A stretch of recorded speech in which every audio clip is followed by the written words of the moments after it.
तो last class में हम लोगों ने पढ़ा था रेडिएशन प्रेशर पढ़ा था हम लोगों ने।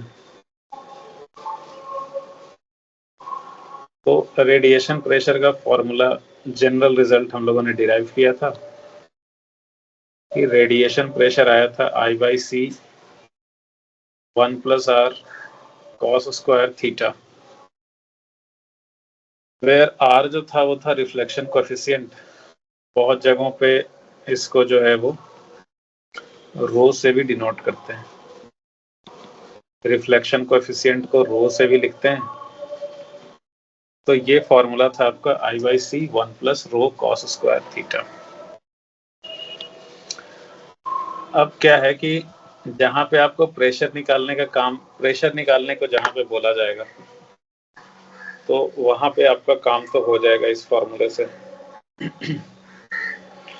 लेकिन बहुत सारे क्वेश्चंस में फोर्स निकालने को कहा जाता है कि लाइट बीम अगर स्ट्राइक कर रहा है तो उससे फोर्स कितना लगेगा। अब वो सरफेस जो है वो स्फेरिकल दिया रह सकता है, वो सरफेस जो है वो सिलेंड्रिकल दिया रह सकता है, कॉनिकल दिया रह सकता है, कोई भी सरफेस हो सकता है। इन जनरल कोई एक सरफेस हो सकता है, ठीक है, इन जनरल कोई एक सरफेस हो सकता है। तो लाइट बीम अगर स्ट्राइक करेगा तो बताना रहता है कि फोर्स कितना लगेगा, ठीक है। अब फोर्स अगर निकालना होगा ना तो वहां पे अगर आप ये फॉर्मूला लगाओगे प्रेशर वाला, आप बोलोगे कि भाई हमें तो प्रेशर का फॉर्मूला ही पता है, तो हम फोर्स इक्वल टू कर देंगे प्रेशर इनटू एरिया। हेलो,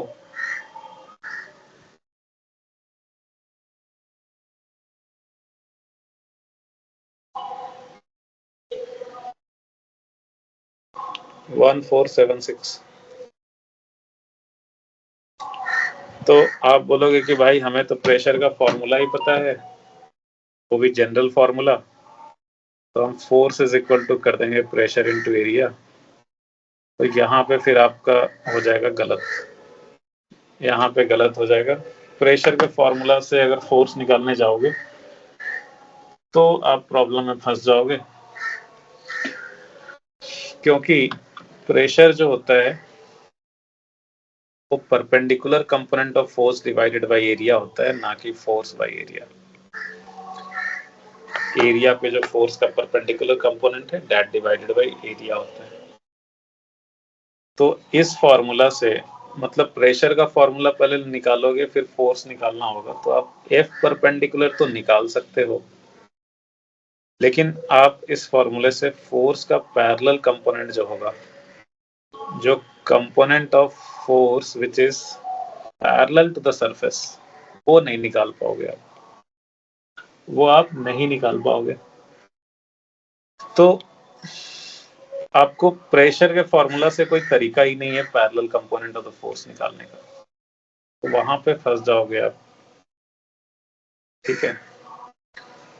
तो क्या है कि पिछला वाला जो फॉर्मूला हमने पढ़ा, अच्छा यहाँ पे आपको याद रखना चाहिए कि यहाँ पे थीटा जो होता है वो होता है, थीटा होता है यहाँ पे is the angle of incidence, theta होता है यहाँ पे एंगल ऑफ इंसिडेंस। तो जहां पे प्रेशर निकालने को आए तो बहुत अच्छी बात है, बहुत बढ़िया फॉर्मूला है, बहुत सही ढंग से काम करेगा जहां पे प्रेशर निकालने का हो। लेकिन अगर फोर्स निकालना होगा तो मैं आपको एक अलग मेथड बताऊंगा आज, और आप उसी मेथड से हमेशा फोर्स निकालिएगा तो आपका सब कुछ निकल जाएगा और कोई गलती भी नहीं होगा। तो आज जो सारा अपना क्लास है वो इसी पे है, फोर्स निकालने को लेके। तो देखो ये जो है, ये जो है ना आपका, मान लो कि ये कोई एरिया है, ये कोई एरिया है मान लो, ठीक है, ये एरिया है एक, और इस पे एक लाइट बीम फॉल कर रहा है, इस पे एक लाइट बीम फॉल कर रहा है जिसका इंटेंसिटी है आई, तो इसका इंटेंसिटी है आई, ठीक है। और ये सरफेस जो है ये है रेस्ट में, सरफेस है रेस्ट में, ठीक है। तो आपको बताना है, और ये 100% रिफ्लेक्शन हो रहा है, यहाँ पे पूरा कंप्लीटली रिफ्लेक्टिंग सरफेस है। तो आपको बताना है कि यहाँ पे कितना फोर्स लगेगा, कितना फोर्स लगेगा इस सरफेस पे due to the light beam. तो you have to find force exerted by the beam of light on this surface. Find force exerted by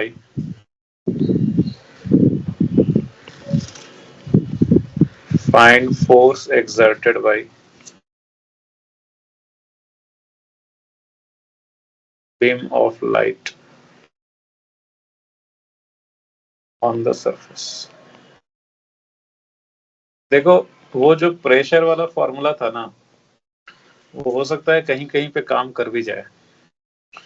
जैसे जिस सिचुएशन में पैरेलल कंपोनेंट, मतलब जिस सिचुएशन में फोर्स सिर्फ परपेंडिकुलर टू द सरफेस ही होगा, अगर मान लो पैरेलल टू द सरफेस कोई फोर्स का कंपोनेंट आ ही नहीं रहा है, तो उस केस में वो वाला फॉर्मूला काम कर जाएगा, ठीक है। तो कहीं कहीं पे कोई क्वेश्चन लिया है, जैसे इस वाले केस में जो है वो फॉर्मूला काम कर जाएगा आपका।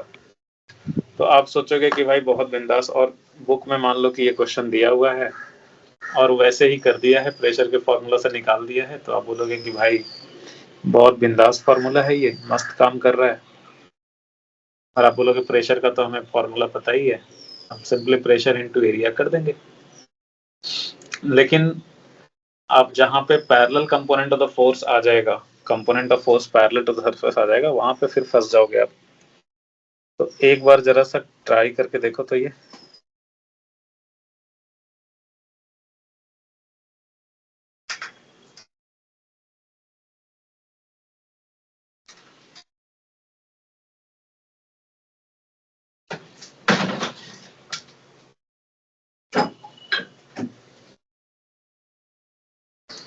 देखो, चलो बताते हैं।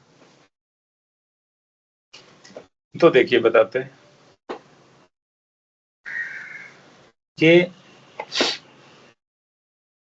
जब भी कुछ ऐसा हो ना, जब भी कुछ ऐसा हो कि फोर्स निकालना हो, तो आप क्या करोगे कि आप पहले इंटेंसिटी का फॉर्मूला लिख दोगे, वहां इंटेंसिटी का पहले आप फॉर्मूला लिख दोगे, ठीक है। और बिकॉज आपका ये सब जगह काम आएगा, ठीक है। लास्ट क्लास में हम लोगों ने पढ़ा था कि इंटेंसिटी जो होता है, इंटेंसिटी जो होता है ये होता है energy per unit perpendicular area, per unit perpendicular area per unit time. ये इंटेंसिटी का फॉर्मूला होता है, ये हमने पढ़ा था। और इसमें आप हमेशा इस तरीके से काम करोगे कि इस एरिया पे लेट अस से टी टाइम में n number of photons incident हो रहे हैं। टी टाइम में मान लो n number of photons incident हो रहे हैं, तो एक फोटोन का एनर्जी होता है hc बाई लैम्डा। तो n नंबर ऑफ फोटॉन्स का एनर्जी क्या हो जाएगा, n into hc by lambda. तो energy incident on this area ये हो गया आपका n into hc by lambda, और डिवाइडेड बाई परपेंडिकुलर एरिया बोल रहा है आपको। परपेंडिकुलर एरिया मतलब जो लाइट आ रहा है, तो उसके परपेंडिकुलर डायरेक्शन में एरिया का कितना प्रोजेक्शन है। तो इसके परपेंडिकुलर डायरेक्शन में जो एरिया का प्रोजेक्शन होगा ये कितना हो जाएगा,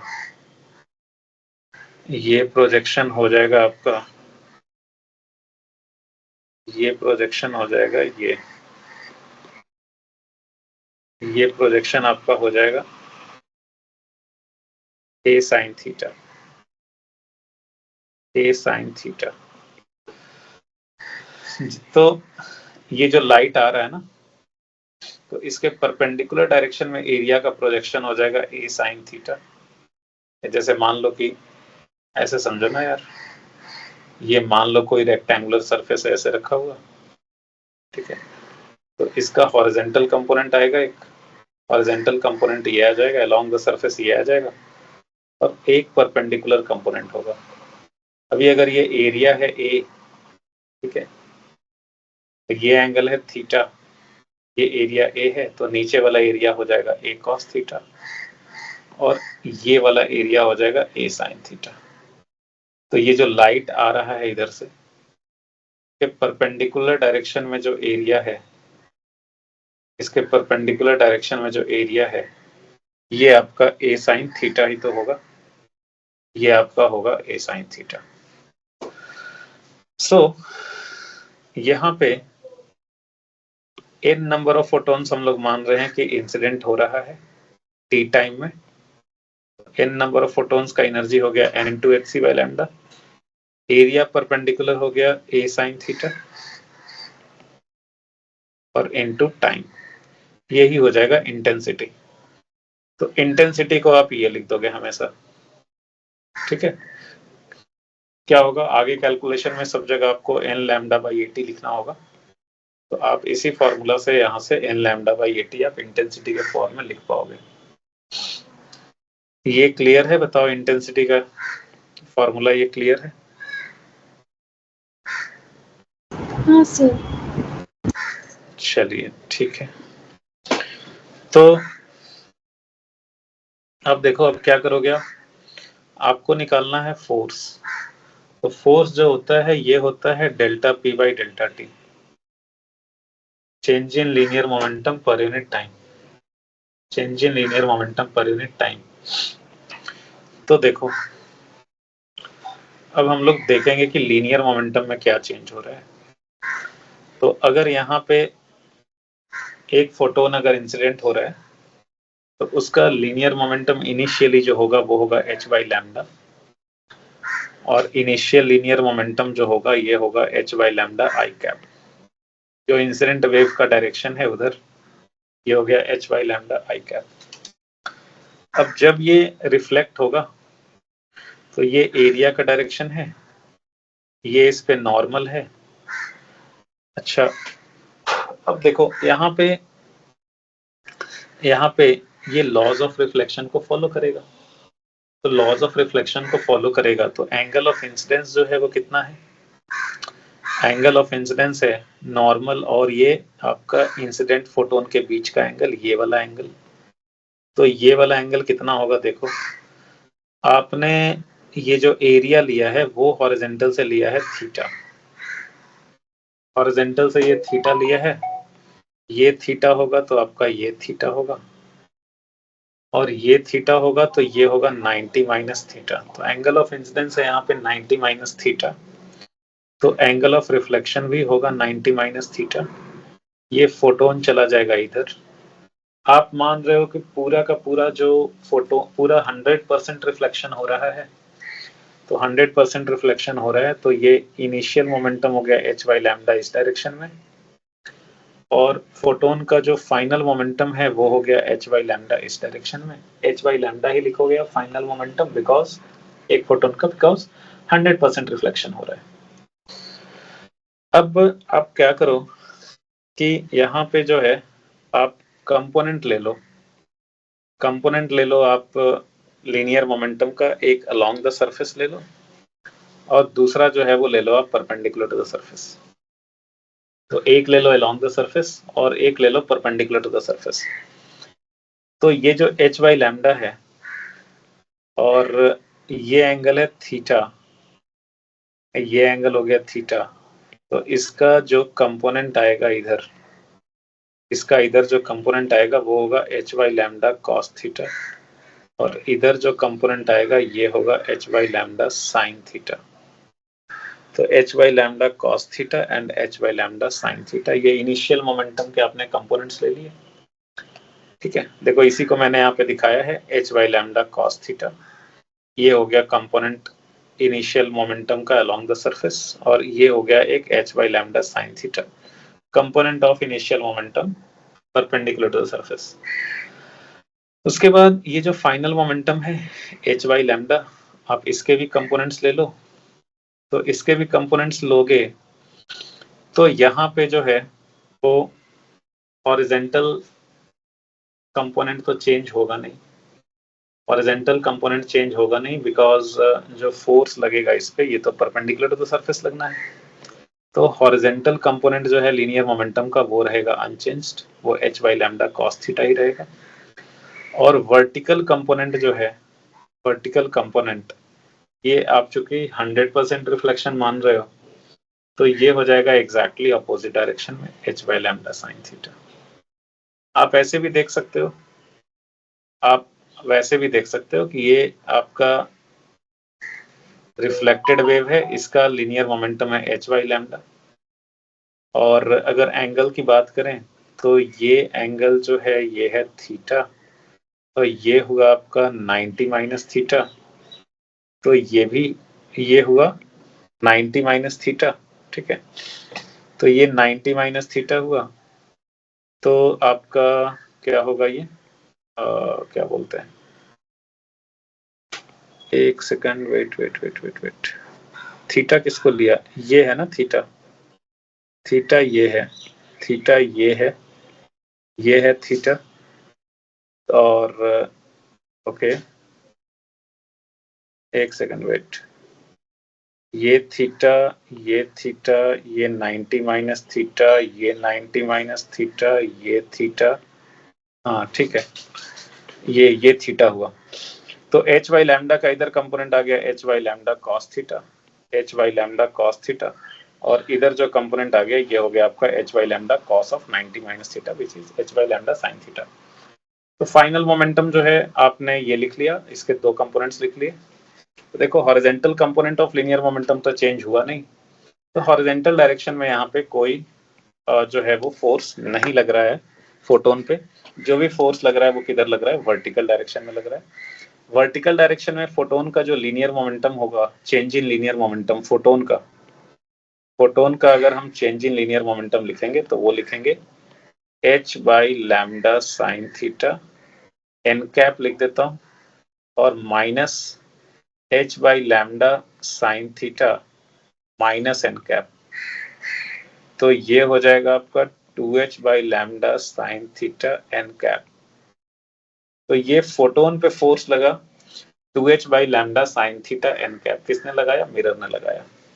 किधर लगाया, एन कैप के डायरेक्शन में लगा, एन कैप मतलब परपेंडिकुलर टू द सरफेस।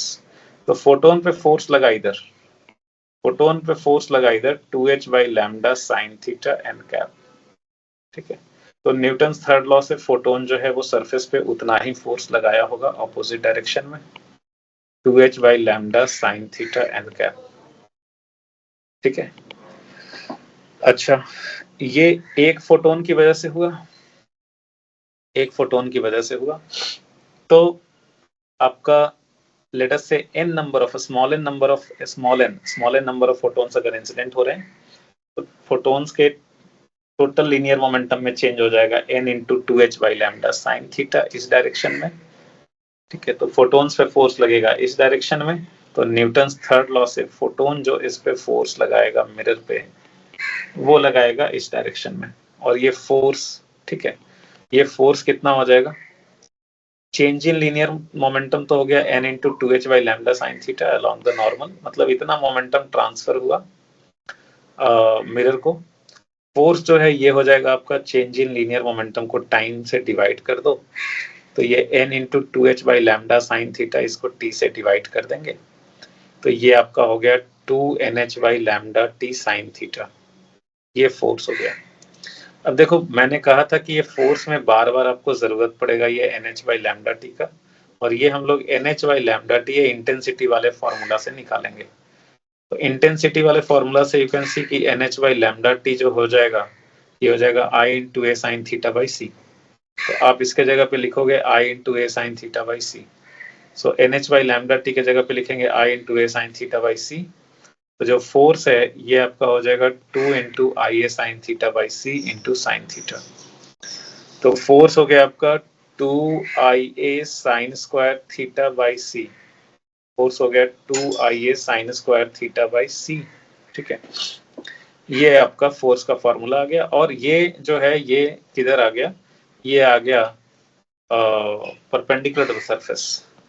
तो ये परपेंडिकुलर टू द सरफेस आया है, यहाँ पे कोई हॉरिजॉन्टल कोई component of the force along the surface नहीं आया है। तो ये रिजल्ट आप बड़े मजे मजे में निकाल सकते थे आपका प्रेशर वाले फॉर्मूला से भी। अच्छा, लेकिन आगे फिर उससे दिक्कत आएगी, मैं बताऊंगा कैसे।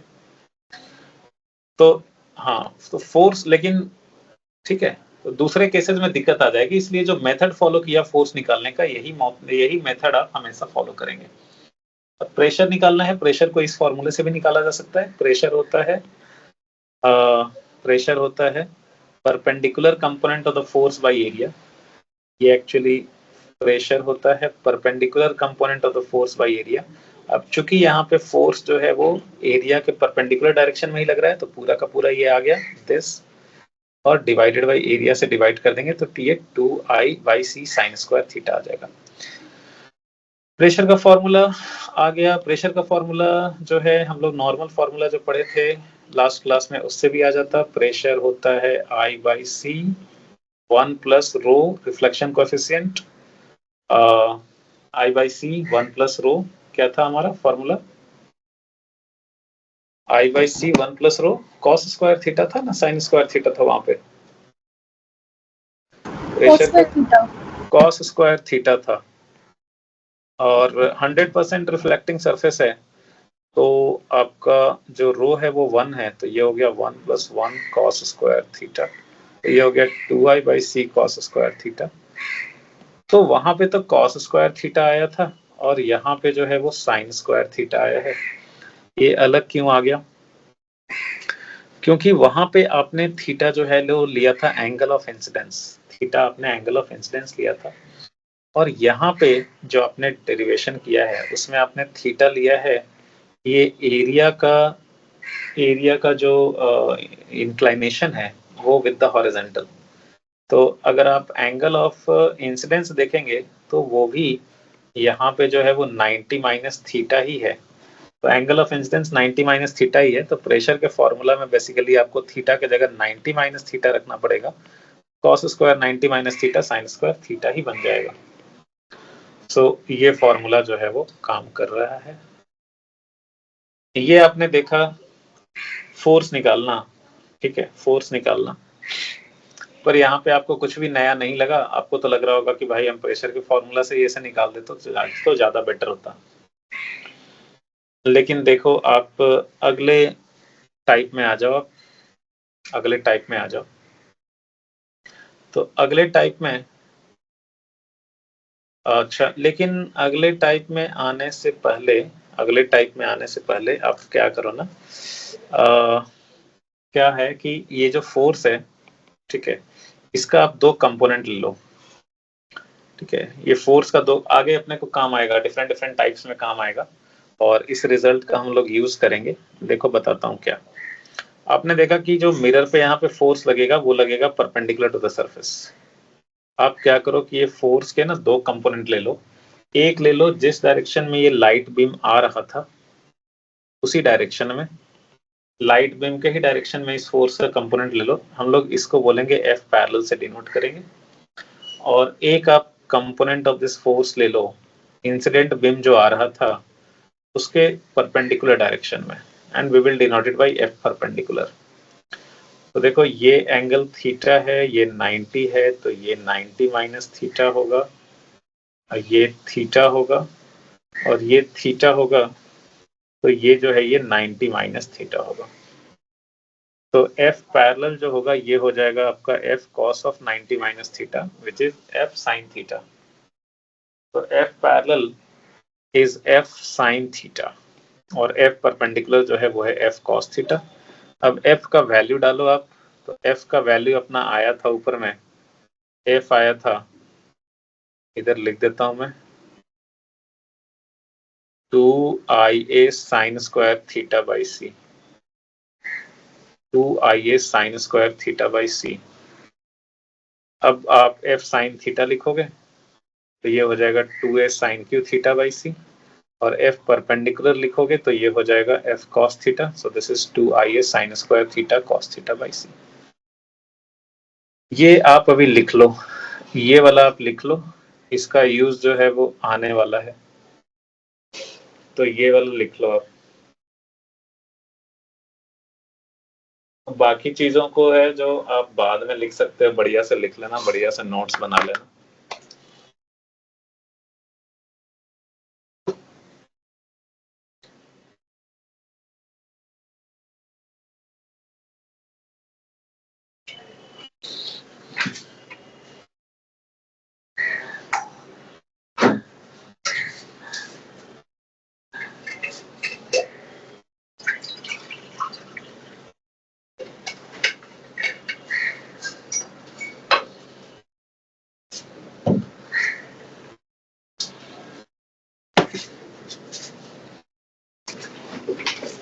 लिख लिए?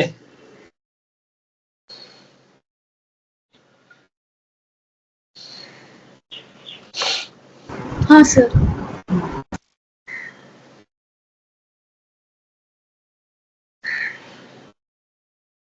गुड, आगे बढ़े, आगे बढ़े। हाँ सर। तो देखिए, अब हम लोग आते हैं कि अगर मान लो यहाँ पे 0% रिफ्लेक्शन हो रहा हो, दैट मीन्स कोई रिफ्लेक्शन नहीं हो रहा है, पूरा का पूरा एब्जॉर्प्शन हो रहा है, परफेक्टली एब्जॉर्बिंग सरफेस है, तो उस केस में कितना फोर्स लगेगा इस एरिया पे। तो अगेन हम लोग मेथड वही फॉलो करेंगे। लीनियर मोमेंटम जो है इनिशियली एक फोटोन का हो जाएगा h by lambda I cap, ठीक है, और ये एब्जॉर्ब्ड हो गया फोटोन, तो उसका जो फाइनल लीनियर मोमेंटम है वो हो जाएगा 0 आई कैप। तो फोटोन का जो चेंज इन लीनियर मोमेंटम हो गया वो हो जाएगा चेंज इन लीनियर मोमेंटम, अगर मैं फोटोन का लिखूं तो वो हो जाएगा p final minus p initial, ये हो जाएगा आपका 0 I cap minus h by lambda I cap. तो फोटोन के लीनियर मोमेंटम में चेंज होगा minus h by lambda I cap. तो इतना लीनियर मोमेंटम में चेंज हुआ, वही वो ट्रांसफर करेगा मिरर को। आप अगर फोटोन पे फोर्स लिखोगे तो F इज इक्वल टू लिखोगे डेल्टा P बाई टी, तो ये हो जाएगा minus h by lambda T, h by lambda, हाँ, बाई टी आई कैप। और n नंबर ऑफ फोटोन्स हैं तो यहाँ पे n से मल्टीप्लाई हो जाएगा। और अगर मैं मिरर पे लिखूंगा फोर्स, तो मिरर पे न्यूटन्स थर्ड लॉ से फोटोन्स उतना ही अपोजिट फोर्स लगाएंगे, तो वो हो जाएगा NH by lambda T I cap. Photon पे फोर्स लग रहा था अलोंग माइनस आई कैप, तो मिरर पे फोर्स लगेगा अलोंग प्लस आई कैप। तो वही लिखा हुआ है यहाँ पे, फोर्स जो है वो हो जाएगा delta P total by T, तो ये हो गया आपका NH by lambda T I cap. मैंने बोला था NH बाई लैम्डा टी बार बार आएगा, और उसको हम लोग इंटेंसिटी के फॉर्म में लिख देंगे, और इंटेंसिटी के लिए फॉर्मूला यूज करेंगे। इंटेंसिटी के लिए सेम फॉर्मूला है, energy per unit area per unit perpendicular, per unit area per unit energy per unit perpendicular area per unit time. यहाँ से NH बाई लैम्डा टी आप ले लोगे IA साइन थीटा बाई सी, ये force के जगह, हाँ, NH बाई लैम्डा टी के जगह रख दो आप IA sine theta by C, equation 1 से सब्स्टिट्यूट कर दिया, तो फोर्स जो है ये आपका आ जाएगा NH by lambda T I cap के जगह हो गया IA sine theta by C I cap. अब यहाँ पे देखो अगर आप ध्यान से, तो ये हो गया I by C into A sine theta, और ए साइन थीटा जरा ध्यान से देखो तो क्या है, तो ए साइन थीटा जो है ये है आपका projected area, A sine theta जो है ये प्रोजेक्टेड एरिया है, A sine theta is the projected area, ठीक है, ये आपका ए प्रोजेक्टेड है। प्रोजेक्टेड एरिया परपेंडिकुलर किस पे प्रोजेक्टेड, जो इंसिडेंट बीम है उसके परपेंडिकुलर डायरेक्शन में जो एरिया का प्रोजेक्शन है। तो यहाँ से फोर्स जो है ना वो डायरेक्टली निकल गया अपना, कितना छोटा सा आसान सा फॉर्मूला आ गया, I by C into projected area, I by C into projected area. अच्छा, तो ये आपका आ गया I by C into projected area. अच्छा, लेकिन एक चीज आपको ध्यान रखना है, ये फॉर्मूला तो बड़ा अच्छा है यार, है ना, फॉर्मूला बड़ा अच्छा है। I by C into projected area लिख देंगे डायरेक्टली, और प्रोजेक्टेड एरिया में तो फायदा ये है कि फिर तो कोई भी सरफेस रहेगा, कैसा भी सरफेस रहेगा, तो उसमें अगर प्रोजेक्टेड एरिया पता है तो डायरेक्टली फोर्स मिल जाएगा अपने को, तो ये बहुत बड़ा एडवांटेज है यहाँ पे। लेकिन क्या है कि ये जो प्रोजेक्टेड एरिया वाला कॉन्सेप्ट है, ये सिर्फ लगता है तभी जब ये सरफेस हो, 0% रिफ्लेक्शन हो सरफेस में, बिल्कुल एब्जॉर्बिंग सरफेस हो, 100% एब्जॉर्प्शन हो रहा है, तभी सिर्फ ये प्रोजेक्टेड एरिया वाला कॉन्सेप्ट लगेगा, तभी सिर्फ ये प्रोजेक्टेड एरिया वाला फंडा लगेगा। अगर 100% नहीं हो रहा है एब्जॉर्प्शन, तो फिर ये प्रोजेक्टेड एरिया का कॉन्सेप्ट नहीं लगेगा। तो लेकिन आप देखोगे बुक्स में कि वो क्वेश्चंस को प्रोजेक्टेड एरिया ही लेके बना देते हैं, ठीक है, और वो काम भी कर जाता है, काम भी कर जाता है वो, और उससे आपको फीलिंग आती है कि वो कभी भी हम लोग प्रोजेक्टेड एरिया लेके काम कर सकते हैं।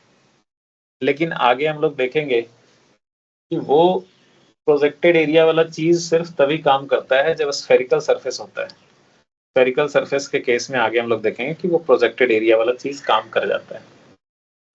अदरवाइज कोई दूसरा सरफेस रहेगा, अच्छा बुक में वही स्फेरिकल सरफेस लेके किया रहता है, बनाया, उसको प्रोजेक्टेड एरिया से बना देते हैं, और बच्चा जो है वो खुश हो गया कि भाई प्रोजेक्टेड एरिया से बस मल्टीप्लाई करना है, हो गया काम, कुछ करना ही नहीं है, ठीक है, और उन्हें ये फीलिंग आ जाती है कि हमेशा प्रोजेक्टेड एरिया लेके काम चल जाएगा।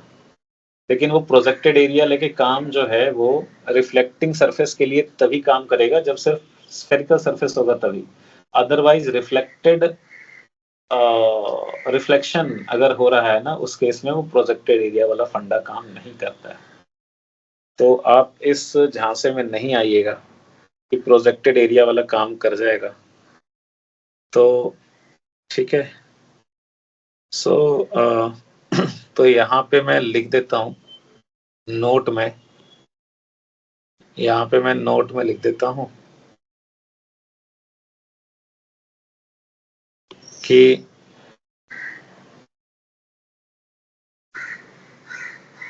concept of projected area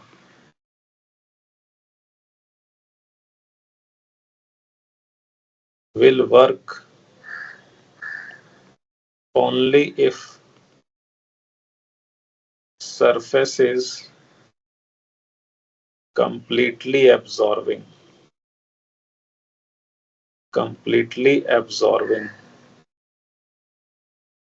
It will not work in case of reflection.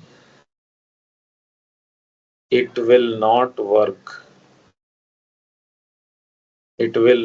work in case of reflecting surface.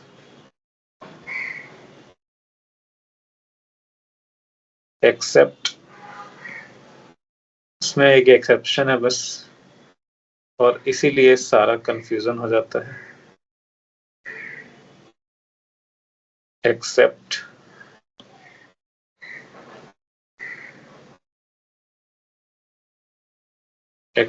spherical surface. Spherical, hemispherical surface कोई भी हो, तो सिर्फ उसी में वही एक्सेप्शन है, उसमें काम कर जाता है आपका, उसमें कैसा भी सरफेस रहेगा ना, एब्जॉर्बिंग हो, रिफ्लेक्टिंग हो, कैसा भी हो, तो प्रोजेक्टेड एरिया वाला काम कर जाता है। ये हम लोग डिराइव करके अभी दिखाएंगे। बट अगर दूसरा कोई सरफेस हो, उसमें रिफ्लेक्शन के काम के केस में हम लोग प्रोजेक्टेड एरिया वाला कॉन्सेप्ट नहीं लगाएंगे। सरफेस कंप्लीटली एब्जॉर्बिंग है तो बहुत बढ़िया, फिर तो मस्त है। आप सिंपली जो है वो फोर्स के लिए लिख लो I by C into projected area, तो आपको फोर्स यहाँ से मिल जाएगा।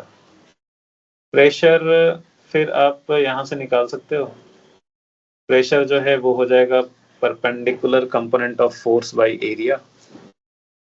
परपेंडिकुलर कंपोनेंट ऑफ फोर्स क्या होगा, देखो ये जो फोर्स लग रहा है यहाँ पे मिरर पे, ये इसी डायरेक्शन में लग रहा है, कंप्लीटली एब्जॉर्बिंग सरफेस रहेगा तो फोर्स लगेगा इंसिडेंट बीम के ही डायरेक्शन में, बिकॉज आपने देखा कि फोटोन का जो लीनियर मोमेंटम में चेंज हो रहा है वो माइनस आई कैप के लॉन्ग है, फोटोन के लिए लीनियर मोमेंटम में चेंज है माइनस आई कैप के लॉन्ग, फोटोन पे फोर्स लग रहा है लॉन्ग माइनस आई कैप, तो न्यूटन्स थर्ड लॉ से मिरर पे फोर्स लगेगा लॉन्ग प्लस आई कैप। तो मिरर पे जो फोर्स लग रहा है इस केस में वो in the direction of incident beam ही लग रहा है, तो मिरर पे जो फोर्स लग रहा है वो लग रहा है इन the direction of incident beam. और अपने को जब प्रेशर निकालना होगा ना, तो प्रेशर निकालने के लिए यहाँ पे अगर आप फोर्स बाय एरिया लिखोगे तो हो जाएगा गलत। आप क्या करोगे, आप ये फोर्स का कंपोनेंट लोगे, एक कंपोनेंट लोगे अलोंग द सरफेस जो कि आएगा एफ कॉस थीटा, और एक कंपोनेंट लोगे फोर्स का एफ साइन थीटा जो आएगा परपेंडिकुलर टू द सरफेस।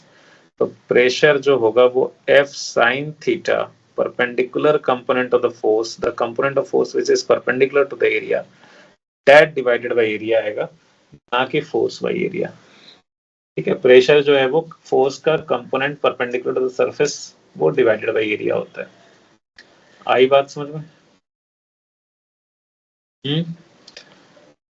हाँ सर। लेकिन अगर आपको प्रेशर निकालना है तो आपको इतना मेहनत करने की जरूरत नहीं है कि आप पहले फोर्स निकालोगे फिर इतना करोगे। प्रेशर निकालना है तो उसके लिए तो हमने फॉर्मूला पहले ही बता ही दिया है। प्रेशर के लिए आप डायरेक्टली वो प्रेशर वाला फॉर्मूला यूज कर लेना। फोर्स निकालना रहेगा तो ये जो फोर्स वाला मेथड हम बता रहे हैं वो यूज करना। फोर्स निकालना रहेगा तो प्रेशर का हेल्प नहीं लेना, नहीं तो उसमें फिर बहुत सारे केसेस में गलती आ जाएगी, बहुत सारे केसेस में गलती हो जाएगा। फोर्स निकालना रहेगा तो आज जो मेथड सिखा रहे हैं वही वाला फॉलो करना। तो वैसे मैं आपको दिखा रहा हूं कि प्रेशर का, अगर फोर्स से प्रेशर निकालोगे तो जो आपका पहले आता था फॉर्मूला वही आएगा। प्रेशर हो गया perpendicular F sine theta by area, F आपने निकाल लिया है I A sine theta by C, तो एफ हो गया into sine theta by area, A cut गया, देखो प्रेशर आ गया I by C sine square theta. ये आपका जो पिछला जो फॉर्मूला पढ़ा था I by C, 100% absorbing surface है तो रिफ्लेक्शन कोएफिशिएंट है 0, और into cos square angle of incidence यहाँ पे 90 माइनस थीटा है, तो यही फॉर्मूला आ गया प्रेशर का। ठीक है, प्रेशर का फॉर्मूला जो हमने लास्ट क्लास में सीखा था वही आ गया। ठीक है, क्लियर है? तो आज अभी इस चीज में आप क्या क्या सीखे? इस चीज में आप ये सीखे कि परफेक्टली एब्जॉर्बिंग सरफेस रहेगा तो हम लोग फोर्स जो है वो बहुत ही यूजफुल रिजल्ट आ गया कि परफेक्टली एब्जॉर्बिंग सरफेस रहेगा तो फोर्स जो लगेगा मिरर पे, मिरर तो नहीं बोलेंगे, रिफ्लेक्शन नहीं कर रहे, जो फोर्स लगेगा सरफेस पे वो इंसिडेंट बीम के ही डायरेक्शन में लगेगा, और वो सिंपली हो जाएगा I by C into projected area. तो फोर्स सिंपली ये हो जाएगा I by C into projected area in the direction of incident beam of light. ठीक है, क्लियर है? और अगर 100% रिफ्लेक्शन हो रहा था तो फोर्स लगा था, 100% रिफ्लेक्शन जब हो रहा था तो फोर्स लगा था परपेंडिकुलर टू द सरफेस, और उसमें हमने दो कंपोनेंट लिया था, ये याद रखिएगा कि उसमें एक कंपोनेंट लिया था इन the direction of incident light जिसे हम लोग एफ पैरेलल से डिनोट कर रहे थे, और एक कंपोनेंट लिया था perpendicular to the direction of incident light जिसे हम लोग एफ कॉस थीटा से डिनोट कर रहे थे। और ये वैल्यू याद रखना है, ये आपका एफ पैरेलल आया था 2a sin Q theta by C, और एफ परपेंडिकुलर आया है 2a sin square theta cos theta by C.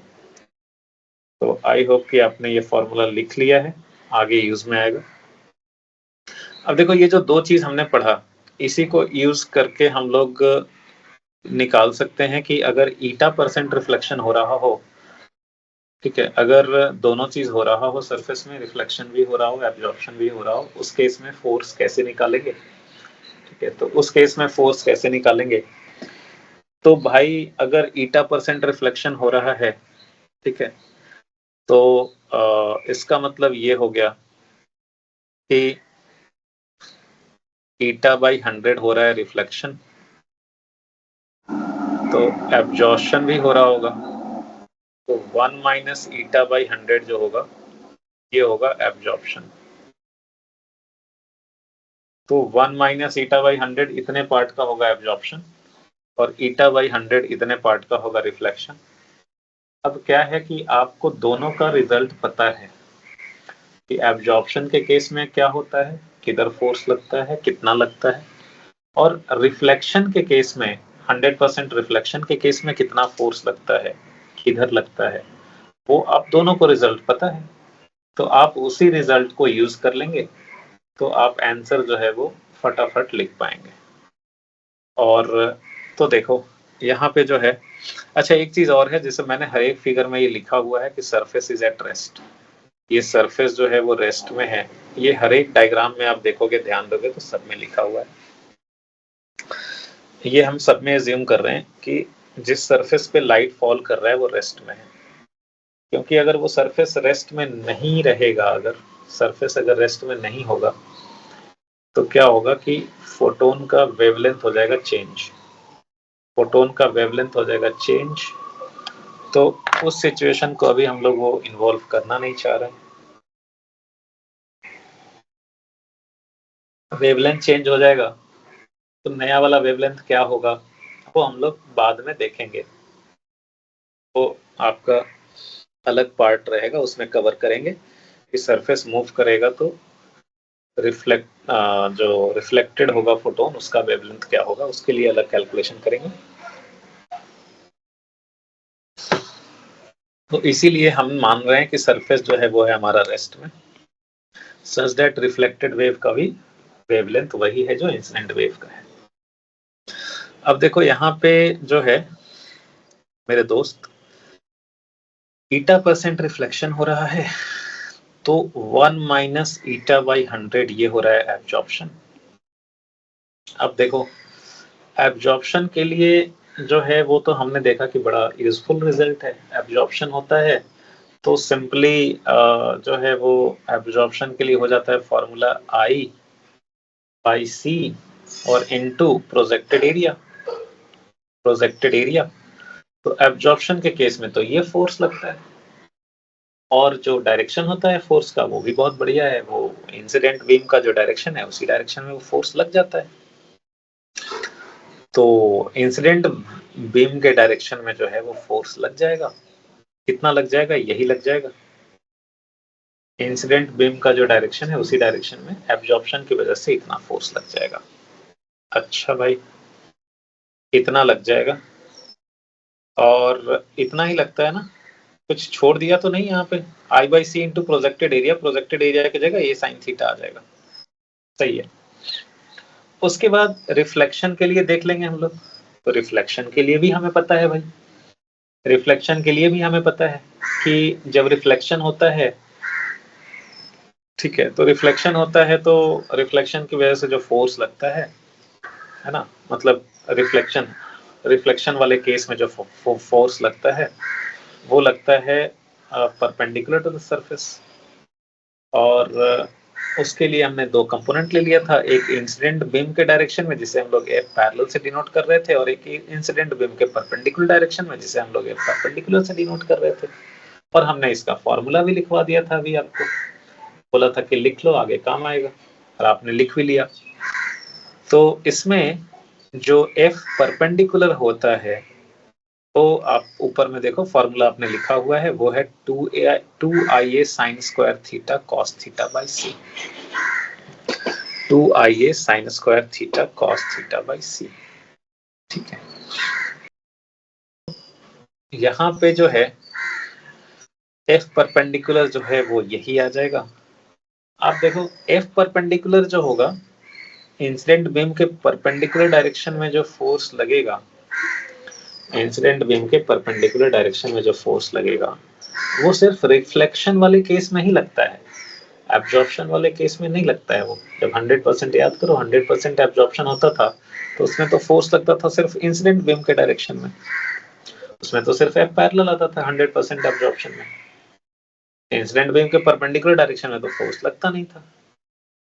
तो इसमें जो फोर्स लगेगा, क्या बोलते हैं, रिफ्लेक्शन की वजह से जो परपेंडिकुलर डायरेक्शन में जो फोर्स लगेगा वो सिर्फ रिफ्लेक्टेड बीम की वजह से लगेगा, सिर्फ रिफ्लेक्टेड बीम की वजह से। और रिफ्लेक्टेड बीम की वजह से ये आपको फॉर्मूला लिखवाया था, ये लिख लो, यही फॉर्मूला है। तो ये हो गया, ठीक है। सर आप और एक बार रिपीट करेंगे ये वाला फॉर्मूला?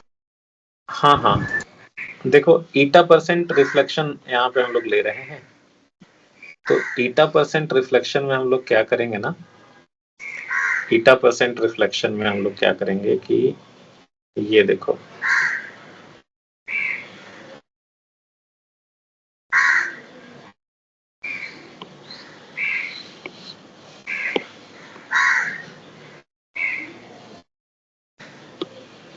देखो ईटा% रिफ्लेक्शन वाले में क्या करता हूं मैं कि दो पार्ट में कर देता हूं मैं इसको,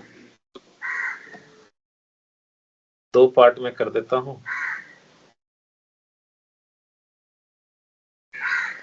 देखो अगर हो रहा है ईटा% रिफ्लेक्शन, तो ईटा% रिफ्लेक्शन को आप लिख सकते हो कि ईटा% हुआ रिफ्लेक्शन, अगर ईटा% रिफ्लेक्शन हुआ तो एब्जॉर्प्शन कितना हुआ, जब परसेंट का मतलब बाई 100, ईटा बाई 100, जैसे 50%, तो 50/100 हाफ, तो ईटा बाई 100 ये हो गया आपका रिफ्लेक्शन। और अगर ईटा बाई 100 रिफ्लेक्शन हुआ तो एब्जॉर्प्शन कितना हुआ, 1 माइनस ईटा बाई 100, ये हुआ एब्जॉर्प्शन, ठीक है। अच्छा, हाँ सर। अब देखो क्या है कि आपको एब्जॉर्प्शन जब होता है 100% जब एब्जॉर्प्शन, तो आप ये मान सकते हो, आप ये मान सकते हो कि ईटा% का जो है वो इतने परसेंट का, जैसे एक एग्जांपल मान लो कि आपने ले लिया 60% रिफ्लेक्शन, तो 40% हो गया एब्जॉर्प्शन। तो आप इसको ऐसा मान सकते हो कि भाई 40% लाइट का बिल्कुल एब्जॉर्प्शन हो रहा है पूरा कंप्लीटली, और 60% का जो है वो पूरा रिफ्लेक्ट हो रहा है, वो जो भी आ रहा है वो रिफ्लेक्ट हो जा रहा है, ठीक है। तो अब क्या करोगे कि आपको एब्जॉर्प्शन के लिए रिजल्ट पता है कि 100% एब्जॉर्प्शन होता है तो क्या होता है, और रिफ्लेक्शन 60% जो वेव है, 60% जो ये हैं फोटोन्स है, उनका तो उसके लिए आप मान सकते हो ना कि उसके लिए उसका तो पूरा कंप्लीट रिफ्लेक्शन हो रहा है, 100% रिफ्लेक्शन हो रहा है, और 40% जो है उसका कंप्लीट एब्जॉर्प्शन हो रहा है ना, ऐसा मान सकते हैं ना हम लोग। तो देखो कंप्लीट एब्जॉर्प्शन के पहले लिख लेते हैं हम लोग कंप्लीट रिफ्लेक्शन। तो अगर हम सिर्फ रिफ्लेक्टेड वाले की बात करें, तो जब कंप्लीट रिफ्लेक्शन हो रहा है, तो कंप्लीट रिफ्लेक्शन के केस में हमने देखा था ना, फॉर्मूला देखा था, अभी लिखवाया था आपको, कि उस केस में जो फोर्स लगता है वो किधर लगता है, परपेंडिकुलर टू द सरफेस लगता है, किधर लगता है, परपेंडिकुलर टू द सरफेस। और वो फोर्स का हमने दो कंपोनेंट ले लिया था, एक कंपोनेंट जो है वो ले लिया था इन the direction of incident beam, जिसको एफ पैरेलल से डिनोट किया था, और एक कंपोनेंट ले लिया था हम लोगों ने perpendicular to the incident beam, जिसको एफ परपेंडिकुलर से डिनोट किया था। और इसके लिए देखो फॉर्मूला भी लिखा था यहाँ पे, इसके लिए यहाँ पे फॉर्मूला भी लिखा था, क्या था वो फॉर्मूला, ये देखो ये फॉर्मूला लिखवाया था ना यहाँ पे कि नोट कर लो 100% रिफ्लेक्शन के केस में, है ना। तो यही वाला फॉर्मूला हम लोग लगा देंगे रिफ्लेक्शन वाले के लिए, तो यही फॉर्मूला हम लोग रिफ्लेक्शन वाले के लिए लगा देंगे, ठीक है। तो रिफ्लेक्शन वाले के लिए लगाएंगे तो एफ परपेंडिकुलर जो है ये कितना आ गया, ये आपका आ गया 2ia sin square theta cos theta by सी,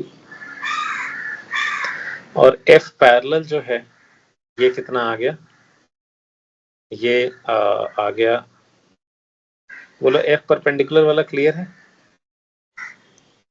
हाँ सर। अच्छा, एफ पैरेलल जो होता है, अच्छा एफ पैरेलल का तो ठीक है, फॉर्मूला पता ही अपने को। एक ये रिफ्लेक्शन के लिए होगा, और जब एब्जॉर्प्शन होता है उस केस में क्या होता है? एब्जॉर्प्शन जब होता है उस केस में क्या होता है? उस केस में तो हाँ, उस केस में तो पूरा का पूरा फोर्स लगता है इंसिडेंट बीम के डायरेक्शन में, है ना? किधर लगता है? इंसिडेंट बीम के डायरेक्शन में। तो देखो, अगर तो एफ पैरेलल में जो है, एफ पैरेलल में एब्जॉर्प्शन वाले की वजह से भी रिजल्ट आएगा और रिफ्लेक्शन वाले की वजह से भी रिजल्ट आएगा, आएगा कि नहीं? एफ पैरेलल में जो है वो एब्जॉर्प्शन वाले के लिए भी रिजल्ट आएगा और रिफ्लेक्शन वाले के लिए भी रिजल्ट आएगा। और तो देखो, रिफ्लेक्शन कितना हुआ है? ईटा%।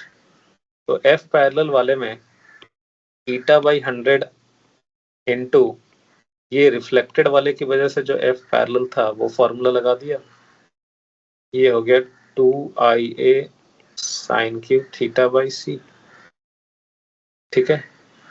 और ये जो एब्जॉर्प्शन वाला था उसकी वजह से भी आएगा। तो एब्जॉर्प्शन कितना हो रहा था? 1 - ईटा/100, और उसकी वजह से कितना आता था? एब्जॉर्प्शन वाले की वजह से कितना आता था value?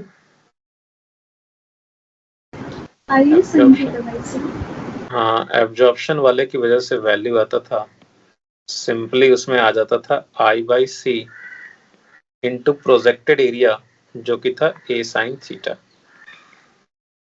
I/c into projected area जो कि था A sin theta, A sin theta. तो ये दोनों हमने लगा दिया इसमें एफ पैरेलल के लिए, यही अपना आंसर हो गया। आई बात समझ में? हाँ, तो यही हो गया आंसर आपका, ठीक है। ये फॉर्मूला जो लिखा हुआ था ये रिफ्लेक्शन वाले के लिए फॉर्मूला लिखा हुआ था, ये फॉर्मूला लिखा हुआ था रिफ्लेक्शन वाले के लिए। बोलो क्लियर है? अरे यार, मैंने इसका कॉपी नहीं बनाया क्या? ओह,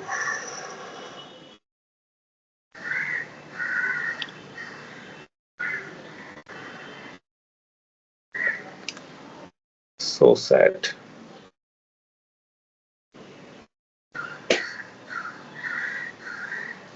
ये मेरा मेहनत बढ़ गया यार, यहाँ पे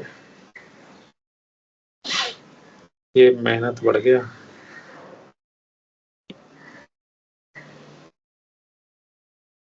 इसका हमने डुप्लीकेट कॉपी बनाया नहीं, जो लिख दिया वो फिर से करना पड़ेगा उसको ढंग से।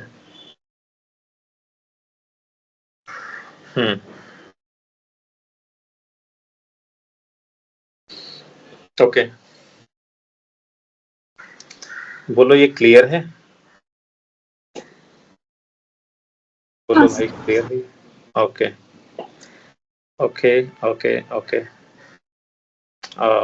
ठीक है। तो ये देखो, हमने इन जनरल तीनों के लिए लिख दिया हमने। एब्जॉर्प्शन देख लिया, 100% एब्जॉर्प्शन, 100% पहले देखा रिफ्लेक्शन होगा तो क्या होगा, फिर हमने देखा 100% एब्जॉर्प्शन होगा तो क्या होगा, फिर हमने देखा ईटा% अगर रिफ्लेक्शन होगा तो क्या होगा। तो ये हमने सब ईटा% वाले में हमने पिछले रिजल्ट का ही यूज किया। बहुत बढ़िया। अब यहाँ से जो है वो हम आगे चीजों को बढ़ाने वाले हैं, इन्हीं सब चीजों को यूज करने वाले हैं।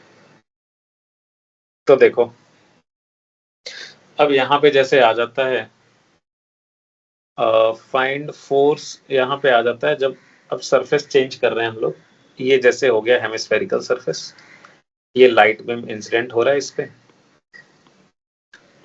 एंड 0% रिफ्लेक्शन हो रहा है यहाँ पे। तो 0% रिफ्लेक्शन हो रहा है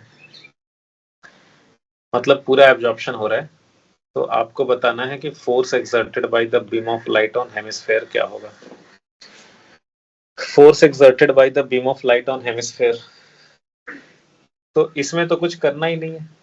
अभी अभी तो देखा हम लोगों ने कि जब 100% होता है एब्जॉर्प्शन, 0% रिफ्लेक्शन मतलब 100% एब्जॉर्प्शन, तो इसमें जो फोर्स आता है वो कितना लिख देते हैं हम लोग, I/C इंटू प्रोजेक्टेड एरिया, ए प्रोजेक्टेड।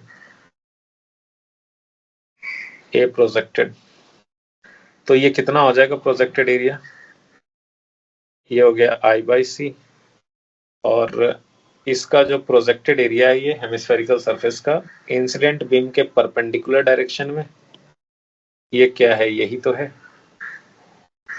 तो है आपका प्रोजेक्टेड एरिया, यही तो एरिया ऑफ क्रॉस सेक्शन है, πr²। ये प्रोजेक्टेड एरिया की जगह आ जाएगा πr²।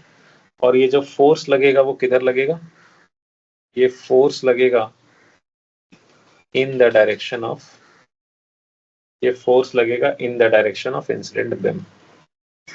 तो ये आई कैप हो गया, यही आंसर हो गया। ठीक है,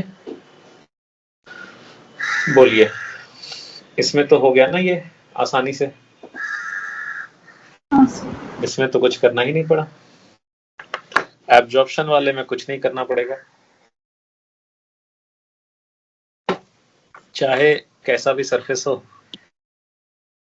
जैसे मान लो कि अगर यहाँ पे आप कॉनिकल सरफेस ले लेते हैं, कि ये दिया हुआ है कॉनिकल सरफेस, ये कॉनिकल सरफेस है और ये है रेडियस r, ये हाइट h, ये एंगल थीटा, और आप ये देते कि लाइट बीम इंसिडेंट हो रहा है इस पे एंड 100% जो है ना वो एब्जॉर्बिंग सरफेस है। तो अगर आपसे कोई पूछता कि फोर्स ये जो है यहाँ पे हो रहा है 0% रिफ्लेक्शन, तो अगर आपसे कोई पूछता कि force due to light beam, force due to light beam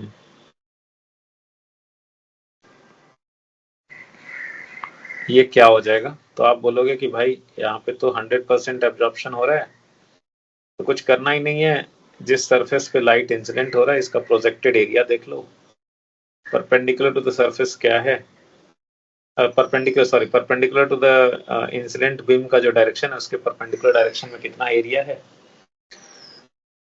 πr² हो जाएगा ये भी। तो यहाँ पे भी फोर्स जो है वो हो जाता है I/C इंटू πr², और ये आई कैप हो जाता है, इंसिडेंट बीम के डायरेक्शन में ही फोर्स लगता है, यही आंसर हो जाता है। कैसा भी सरफेस रहे, कैसा भी सरफेस रहे, अगर मान लो कि आपको दे दिया कि ये सरफेस जो है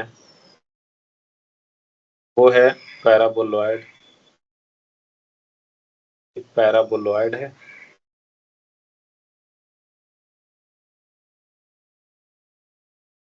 तो दे दिया कि ये सरफेस है पैराबोलॉइड, और ये वाला जो है क्रॉस सेक्शनल एरिया है, ये क्रॉस सेक्शनल पार्ट है, ये सर्कल ऑफ रेडियस r, इस पे ये लाइट बीम इंसिडेंट हो रहा है,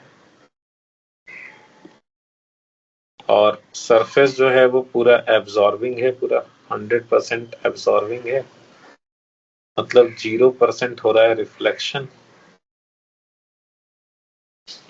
100% हो रहा है एब्जॉर्प्शन।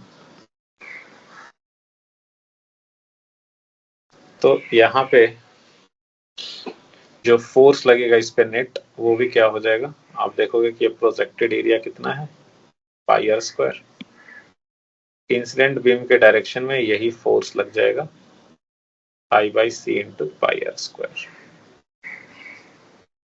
किसी भी शेप का रहे। अगर 100% एब्जॉर्प्शन हो रहा है तो कुछ सोचना ही नहीं आपको, I/C इंटू πr² हो जाएगा। बोलो क्लियर है?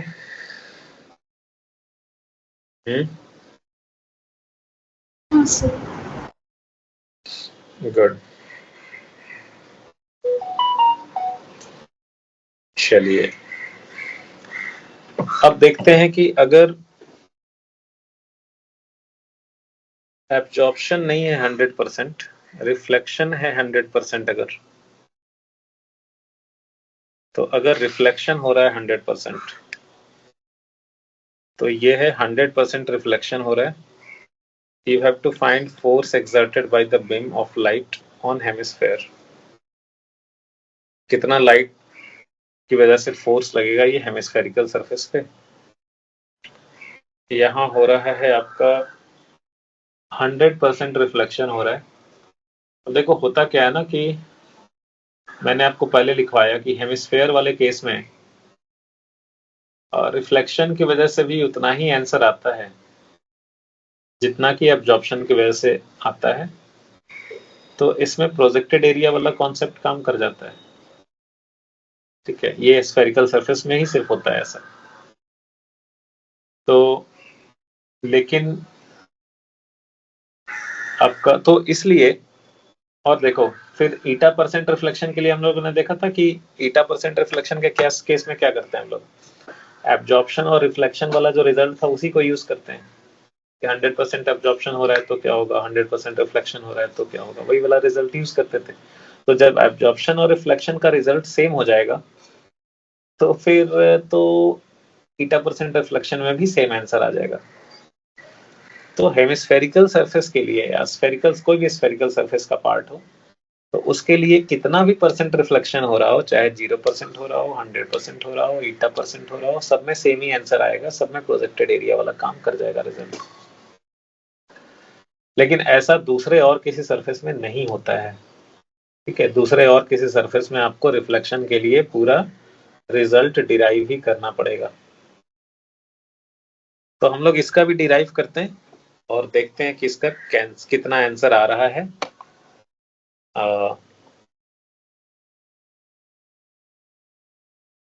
एब्जॉर्प्शन वाला ही आंसर आ रहा है कि नहीं आ रहा है, ये हम लोग देखते हैं. तो कैसे करोगे आप यहाँ पे हेमिस्फेरिकल सरफेस में. अब देखो आप जो पहले रिजल्ट पढ़े थे उसमें क्या कर रहे थे आप, उसमें आपने सरफेस ऐसा लिया था, पहले जो रिजल्ट आपने लिया था उसमें आपने सरफेस लिया था ऐसा. ठीक है, ये सरफेस लिया था, ये हॉरिजेंटल से एंगल बना रहा था थीटा, और लाइट बीम इस पे इंसिडेंट हो रहा था, लाइट बीम इस पे इंसिडेंट हो रहा था. तो अभी जो आपने काम किया था उसमें आपके सरफेस का इंक्लाइनेशन एंगल चेंज नहीं हो रहा था, इंक्लाइनेशन एंगल चेंज नहीं हो रहा था, थीटा कांस्टेंट था, थीटा जो था वो कांस्टेंट था. ठीक है, लेकिन यहाँ पे हेमिस्फेरिकल सरफेस में क्या हो रहा है, इंक्लाइनेशन एंगल चेंज हो रहा है. जैसे आप अगर यहाँ पे कोई लेते हो एरिया तो इसका इंक्लाइनेशन एंगल कुछ और है, यहाँ पे अगर कुछ एरिया लेते हो उसका इंक्लाइनेशन एंगल कुछ और है. तो थीटा यहाँ पे कांस्टेंट नहीं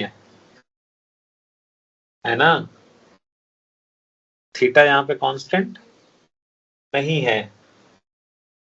बोलो भाई है कि नहीं.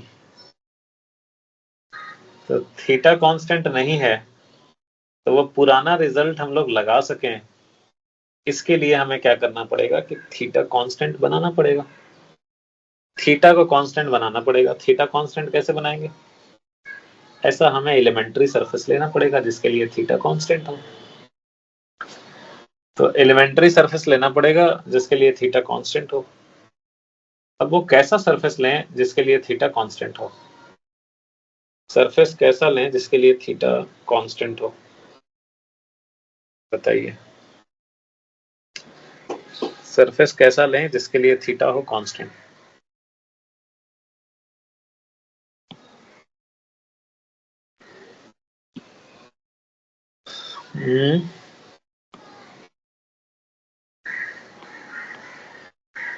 बोलिए सरफेस कैसा लें जिसके लिए थीटा जो है वो है कांस्टेंट। तो देखो वो अपने को लेना पड़ेगा, एलिमेंट्री रिंग लेना पड़ेगा। तो अगर मैं यहाँ पे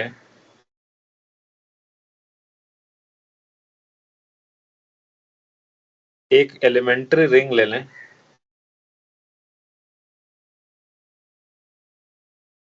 यहाँ पे अगर हम एक एलिमेंट्री रिंग ले लें,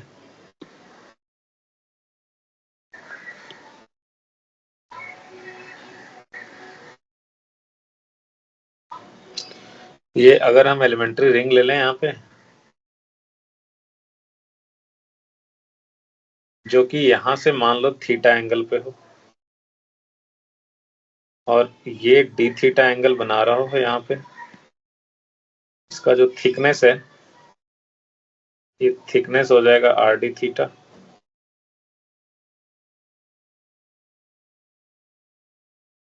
ये आपका,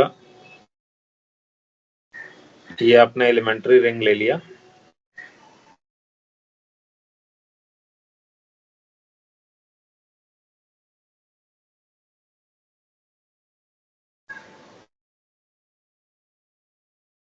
ये एलिमेंट्री रिंग थीटा एंगल पे ले लिया हमने, है ना। इसके लिए इसका जो सरफेस है देखो,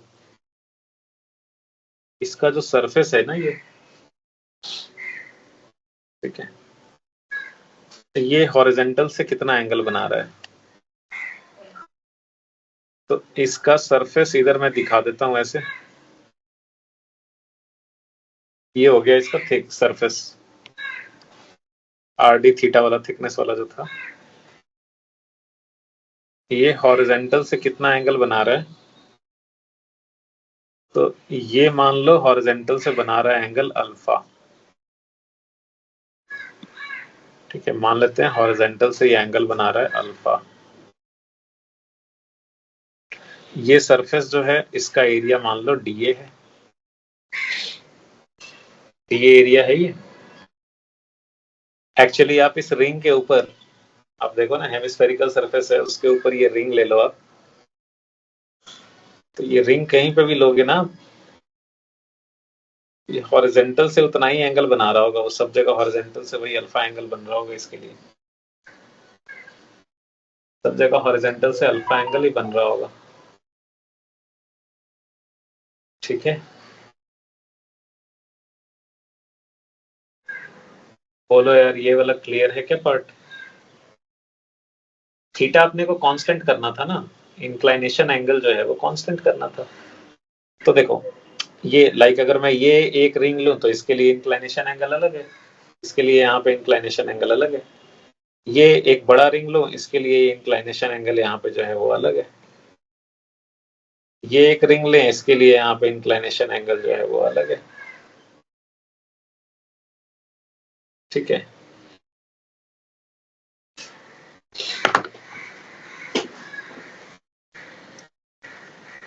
तो ठीक है,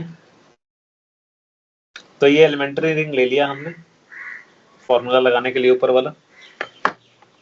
बोलिए ये क्लियर है। हाँ सर। अच्छा,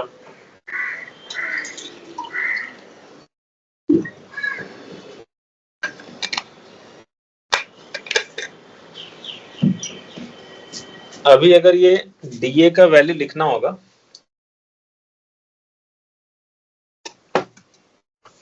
तो डीए का वैल्यू आप बहुत बार लिख चुके हो, डीए का जो वैल्यू होगा बहुत बार लिख चुके हो। ये हो गया रेडियस इसका स्मॉलर, ये है कैपिटल आर,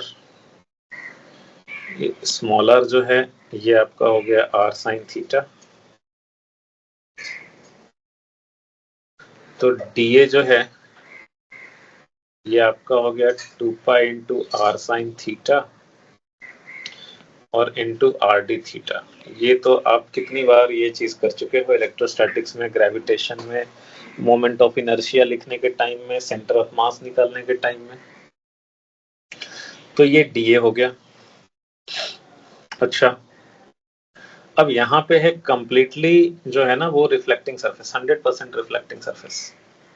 तो आपने 100% रिफ्लेक्टिंग सरफेस के लिए अभी अभी रिजल्ट देखा था एक, और हमने बोला था वही वाला रिजल्ट यूज करेंगे सब जगह। क्या था वो रिजल्ट? 100% रिफ्लेक्शन के लिए ये रिजल्ट था, देखो यही वाला रिजल्ट सब जगह यूज करना है। क्या है? हाँ, ये है आपका result.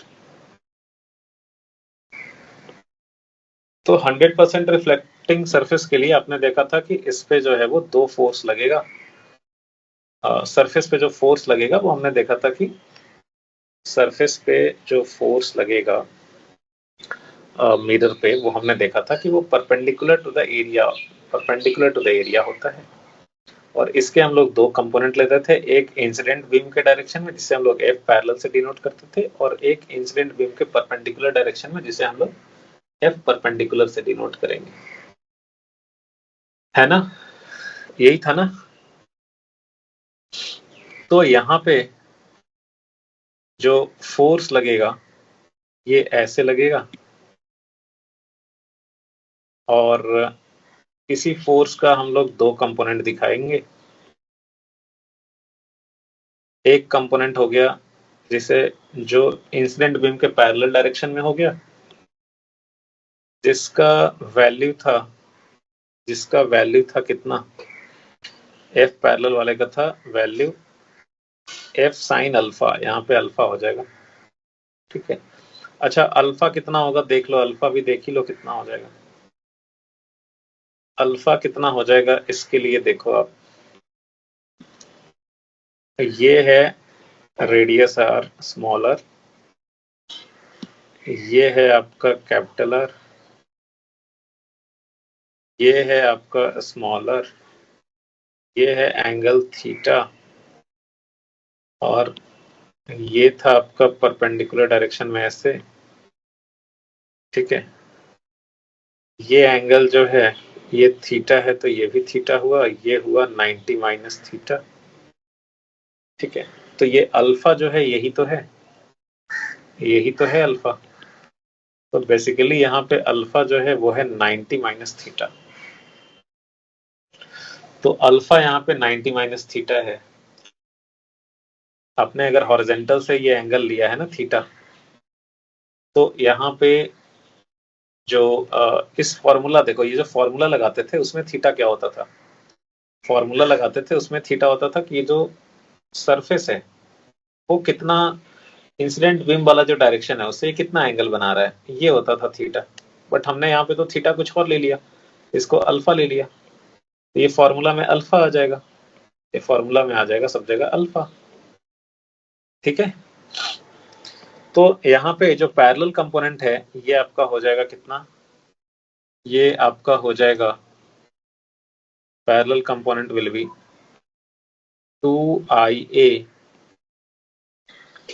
2IA by C sine Q alpha. अच्छा, एरिया डीए है तो मैं इसको डीए लिखूंगा यहाँ पे, 2IDA sine Q alpha by C. और जो वर्टिकल कंपोनेंट हुआ, ये वर्टिकल कंपोनेंट ये आपका हो जाएगा, एफ परपेंडिकुलर से डिनोट कर रहे हैं इसको, ये आपका हो गया 2IA, this is 2IDA by C sine square alpha cos alpha, ठीक है ना? ठीक है। बोलो भाई सब लोग, ये ठीक है क्या? हाँ सर।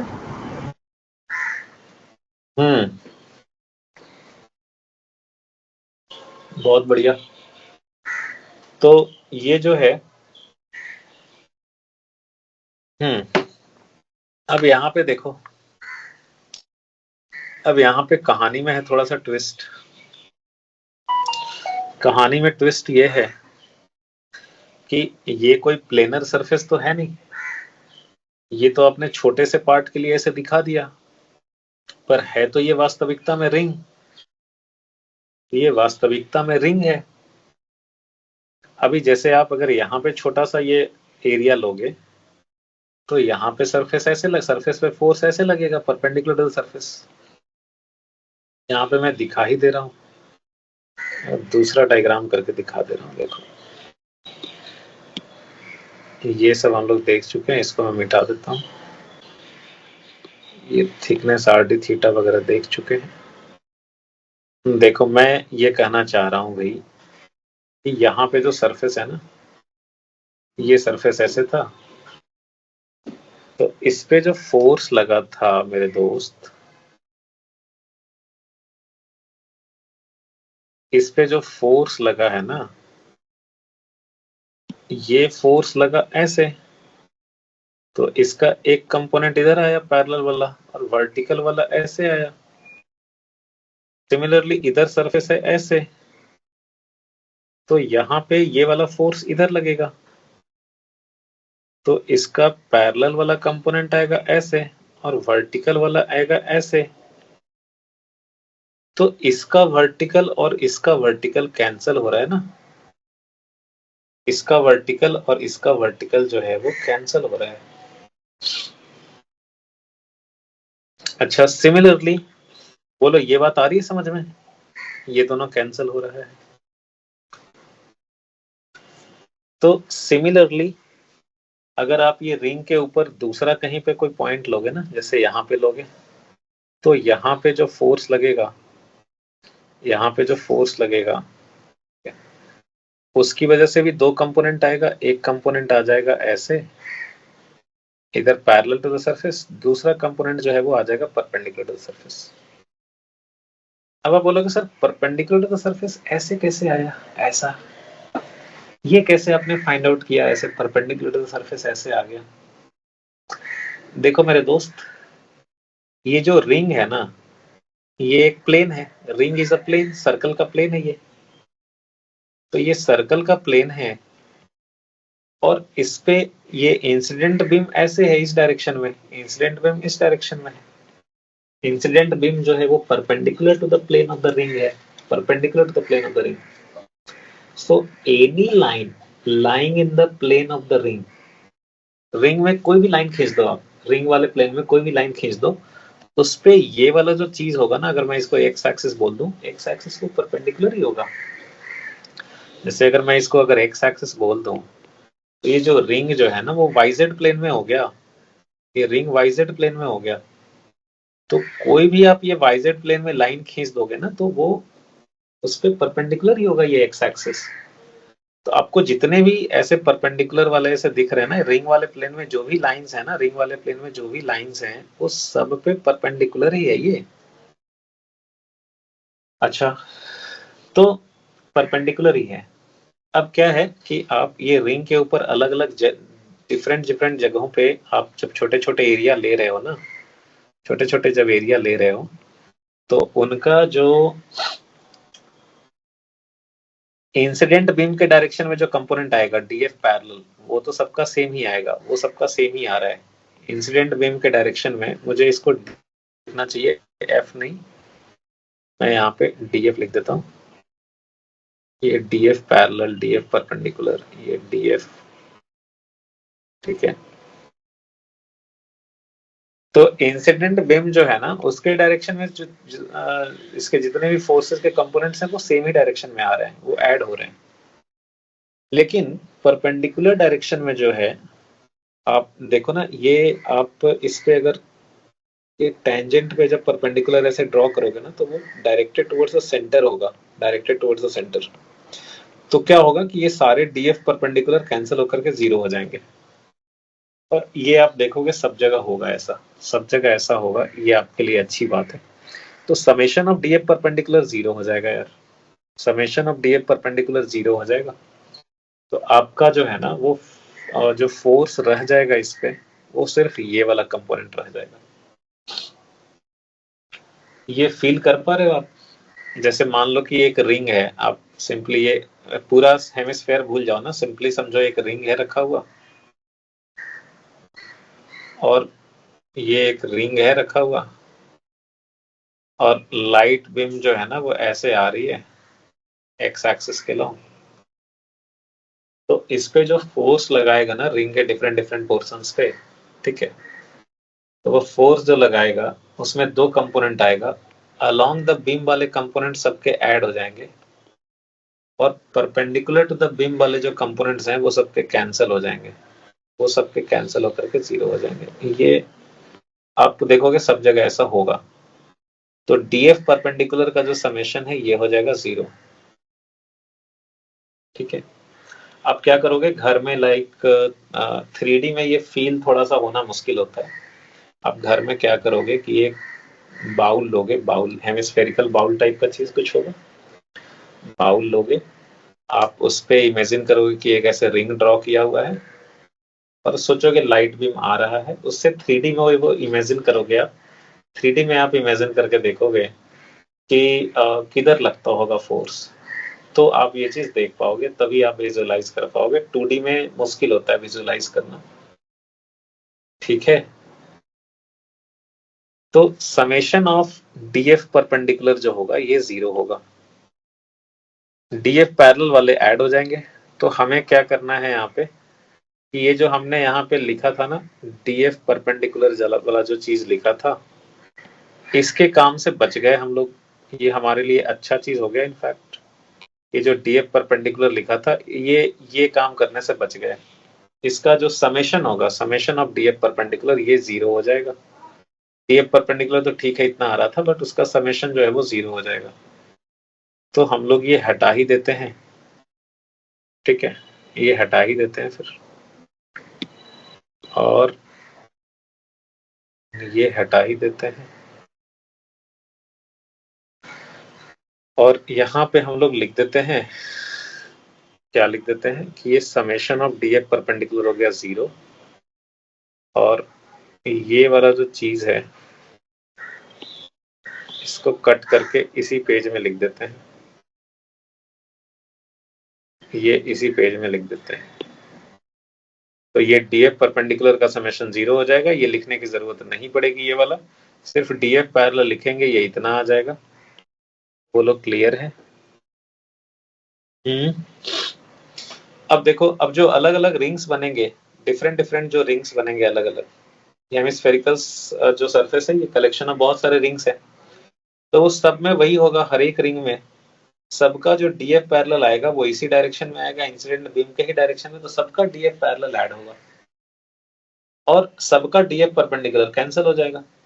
तो हमें जो नेट फोर्स निकालना होगा ना, उसमें हमें बस इसको इंटीग्रेट करना होगा, हमें बस इसको इंटीग्रेट करना होगा, डीएफ पैरेलल को, डीएफ पैरेलल को इंटीग्रेट करना होगा। तो एफ नेट हो जाएगा समेशन ऑफ डीएफ पैरेलल।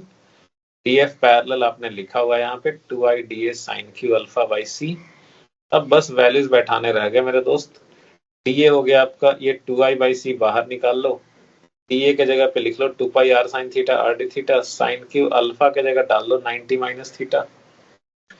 अब ये जो है आप ये कैलकुलेशन कर लो यहाँ से, sin 90 minus theta cos q theta, constant term बाहर आ जाएंगे, सिर्फ ये cos q theta sin theta d theta रह जाएगा। इसका इंटीग्रेशन अभी आप भी बहुत आसानी से कर लेते हो, cos थीटा को z मान करके ये इंटीग्रेशन कर लेंगे, और इसका ये इंटीग्रेशन की जो वैल्यू है ये आपका आ जाएगा 1/4। ये इंटीग्रेशन तो आप कर ही लोगे, तो ये इंटीग्रेशन करके ये वैल्यू 1/4 आ जाती है, 1/4 आप बैठा दोगे, और आपका आंसर देखो वही आ गया, I by C into projected area pi R square. जो हमने बताया था कि रिफ्लेक्शन के केस में भी अगर हेमिस्फेरिकल सरफेस है तो सेम ही आंसर आ जाता है, वो आ जाता है I by C into projected area, same answer आ गया। समझ में आया?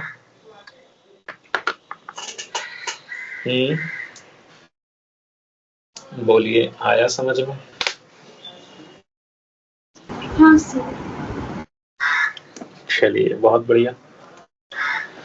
तो अब देखो भाई, आपने जो है वो देख लिया हेमिस्फेयर के लिए कि अगर 100% एब्जॉर्बिंग सरफेस रहेगा तो फिर simply I by C into projected area लिख लेना है। 100% रिफ्लेक्टिंग सरफेस रहेगा तो भी आपका वही आ गया, तो भी वही आ गया, ठीक है। तो अगर मैं ईटा परसेंट रिफ्लेक्शन ले लूं, तो ईटा परसेंट रिफ्लेक्शन ले लेंगे तो हम लोग एब्जॉर्प्शन और रिफ्लेक्शन वाला ही रिजल्ट यूज कर लेंगे। और चूंकि दोनों सेम ही आंसर दे रहा है, इसीलिए ईटा परसेंट वाला जो है वो भी सेम ही आंसर देगा। आप चाहो तो ऐसे करके लिख भी लोगे कि भाई मान लो ईटा परसेंट जो है वो रिफ्लेक्शन हो रहा है, तो रिफ्लेक्शन के लिए हो गया I eta by 100 into I into pi R square by सी।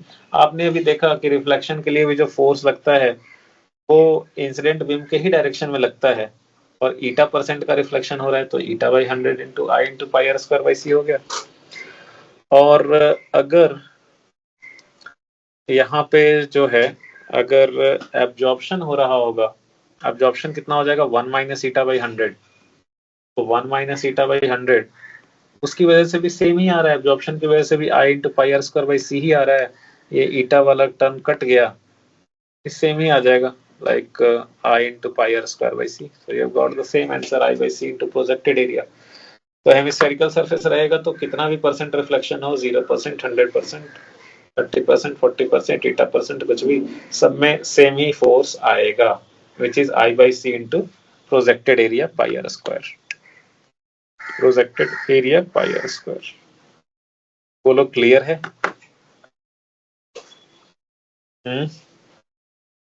देखिए ये जो हम लोग ईटा परसेंट रिफ्लेक्शन वाला केस लिखे ना, उसमें थोड़ा सा गलती हो गया था, एक टर्म छूट गया था। क्या छूट गया था कि लाइक हमने देखा कि भाई ईटा परसेंट रिफ्लेक्शन हो रहा है,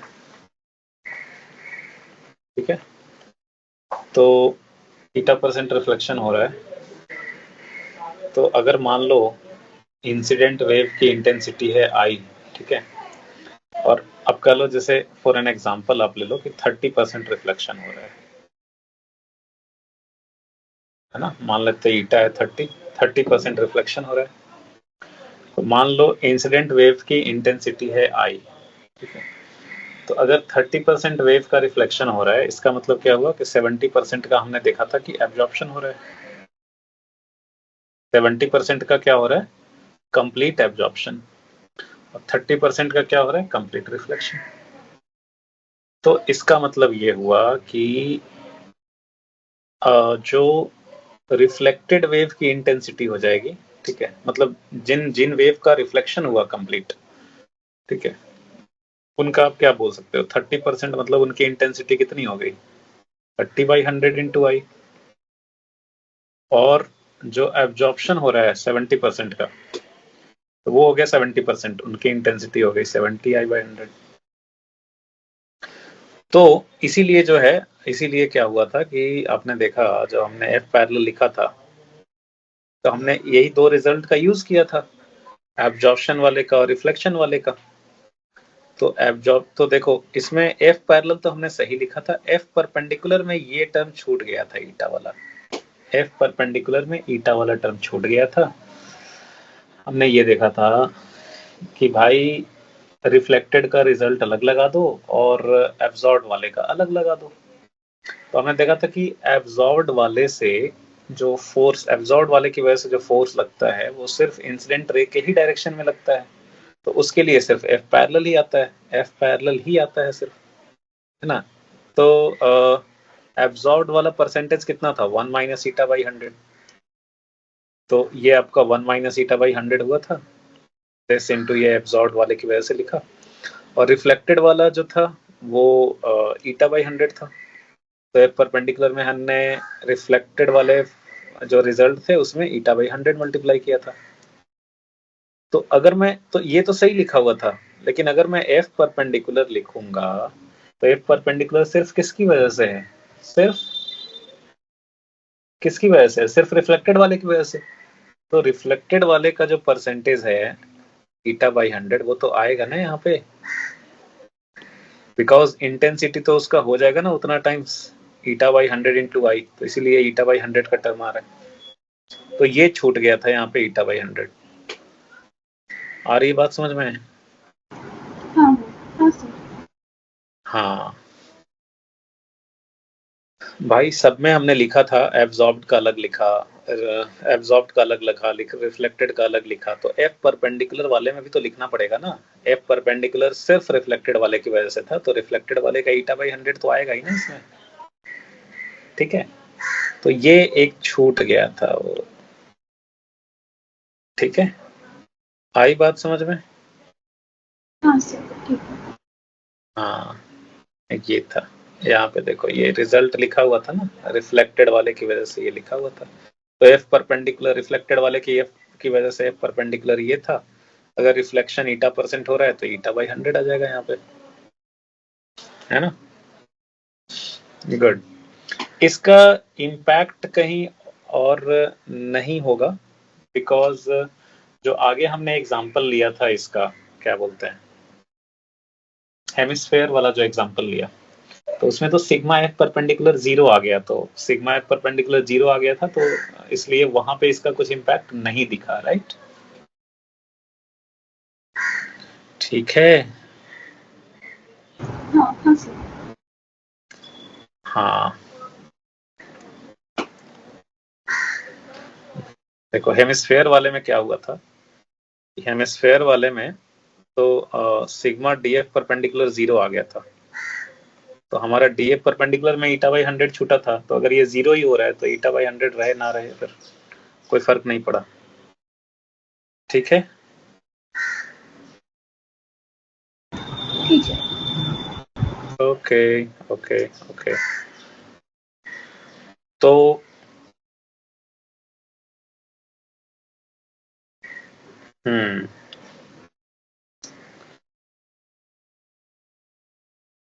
थोड़ा सा बस यहाँ पे क्या बोलते हैं,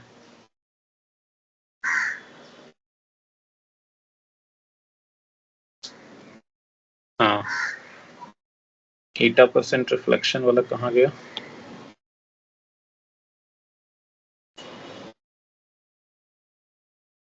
क्या, हाँ वो कहीं नहीं आएगा, ठीक है ठीक है ठीक है ठीक है, उसका कहीं पर नहीं आएगा ये। इसके बाद जो है वो हम लोग दूसरे दूसरे सरफेसेस का देखेंगे, इसके बाद देखेंगे हम लोग अलग अलग, जैसे आपका सिलेंड्रिकल सरफेस है, ठीक है,